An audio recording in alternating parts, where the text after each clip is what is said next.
आज हम जिस फिल्म को देखने जा रहे हैं उसका नाम अगतिया है। यह एक ऐतिहासिक हॉरर फिल्म है। इस फिल्म की संक्षिप्त कहानी ही अब हम देखने जा रहे हैं। तो चलिए बिना देर किए सीधे कहानी में प्रवेश करते हैं। अघातियन एक संघर्षरत आर्ट डायरेक्टर ने अपनी पहली परियोजना के लिए पुडुचेरी में एक फ्रेंच बंगले को किराए पर लेकर अपनी बचत लगा दी। ये बंगला अब रोयन और उसकी बीमार दादी हेलेन द्वारा किराए पर लिया गया है। हालांकि जब फिल्म की शूटिंग बीच में ही रोक दी जाती है तो अघातियन तनाव में आ जाता है और अपने गृहनगर तिरुवन्नामलाई लौट जाता है। उसकी मां अंजलाई हड्डी के कैंसर से जूझ रही है और कीमोथेरेपी के कारण उसकी याददाश्त कमजोर हो गई है। वीणा, अघातियन की बचपन की दोस्त और प्रेमिका, एक नवोन्मेषी समाधान सुझाती है। बंगले को एक डरावने आकर्षण हॉन्टेड हाउस में बदलना। दोनों मिलकर इस योजना को अंजाम देते हैं और उनका उद्यम जल्द ही सफल हो जाता है। बंगले के नवीनीकरण के दौरान उन्हें एक 18वीं सदी का एंटीक पियानो मिलता है। इसे ठीक करते समय उन्हें एक कंकाल और एक 8 मिलीमीटर फिल्म रोल का बॉक्स मिलता है। अघातियन और वीणा फिल्म रोल चलाते हैं जो 1940 के दशक के एक सिद्ध डॉक्टर सिद्धार्थन की कहानी बताती है। फिल्म में सिद्धार्थन का फ्रांस से पौंडीचेरी तक का सफर दिखाया गया है, जो उस समय एडविन डुप्लेक्स के अत्याचारी शासन के अधीन था। एडविन एक निर्दयी नस्लवादी था जो भारतीयों पर अत्याचार करता था। फिल्म में सिद्धार्थन द्वारा एडविन की बहन जैकलीन पूविजी का इलाज भी दिखाया गया है, जो एक दुर्घटना में लकवाग्रस्त हो गई थी। फिल्म रोल के अंत तक अघातियन और वीणा के मन में और सवाल उठते हैं। वीणा को बंगले में अजीब घटनाएं महसूस होने लगती हैं, जो एक आगंतुक के गायब होने से और जटिल हो जाती हैं। यह आगंतुक एक राजनेता का भाई था और इस घटना के बाद सरकार ने उनके व्यवसाय को बंद कर दिया। अघातियन अपनी बदकिस्मती पर दुखी होकर बंगले के अंदर एक छुपी हुई सब्वे खोजता है, जहां वह गायब आगंतुक को ढूंढ लेता है। हालांकि उसकी आंखों के सामने जैकलीन पूविजी के भूत से ग्रसित वीणा आगंतुक पर हमला करती है। अघातियन ग्रसित वीणा से सिद्धार्थन की डायरी बचा लेता है।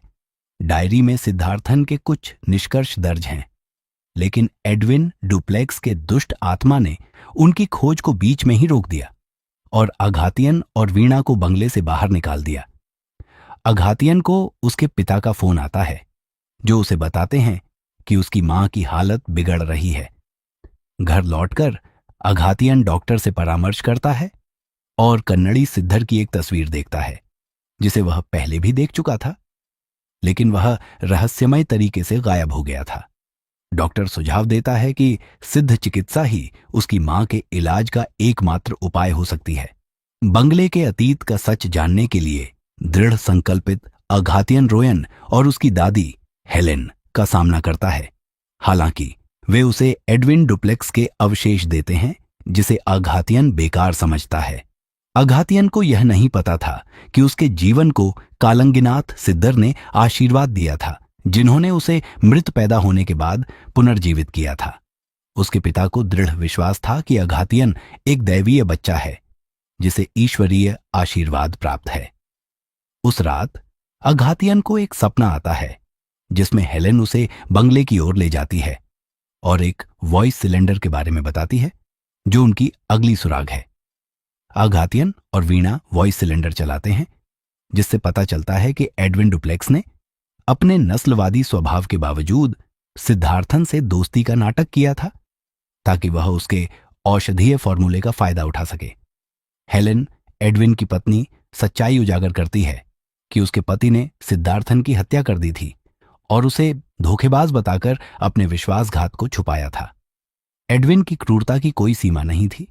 उसने एक स्वतंत्रता सेनानी नंजीलन और उसके परिवार को भी मार डाला था, ताकि उसकी सत्ता को कोई खतरा न हो। इसके अलावा उसने जैकलीन से सिद्धार्थन के फॉर्मूले छीन लिए और उसकी हत्या कर दी, लेकिन हेलेन बाल बाल बच गई। गांव वाले सिद्धार्थन की अन्यायपूर्ण हत्या से क्रोधित होकर एडविन के बंगले पर हमला करते हैं।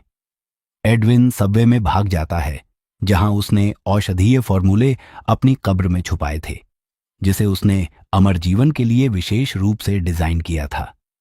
उसने अपने लेखाकार और सहायक शेषाद्रि को कब्र को ढकने और हमलावरों के जाने के बाद उसकी मदद करने का निर्देश दिया। दुर्भाग्य से शेषाद्रि को भीड़ ने मार डाला और एडविन अपनी ही कब्र में फंसकर दम घुटने से मर गया। हड्डी के कैंसर के इलाज के फॉर्मूले को बचाने के लिए अघातियन बंगले की ओर भागता है। हालांकि बंगले की रक्षा करने वाली बुरी शक्तियां उसे रोकती हैं। तभी कन्नड़ी सिद्धर प्रकट होते हैं और बताते हैं कि सौरमंडल के 8 ग्रह एक सीध में आने वाले हैं, जो पृथ्वी पर अत्यधिक शक्ति का संचार करेंगे और अस्थायी रूप से बुरी शक्तियों को कमजोर कर देंगे। इस अवसर का लाभ उठाते हुए अघातियन, वीणा और शंकर बंगले में प्रवेश करते हैं और औषधीय फॉर्मूले को पाने के लिए कई बाधाओं को पार करते हैं। वे एडविन के शव को जला देते हैं, लेकिन अच्छी ऊर्जा का 11 मिनट का समय समाप्त हो जाता है और वे अंदर फंस जाते हैं। जब एडविन की आत्मा हमला करती है तो सिद्धार्थन की आत्मा बीच में आती है और अघातियन की मदद करती है।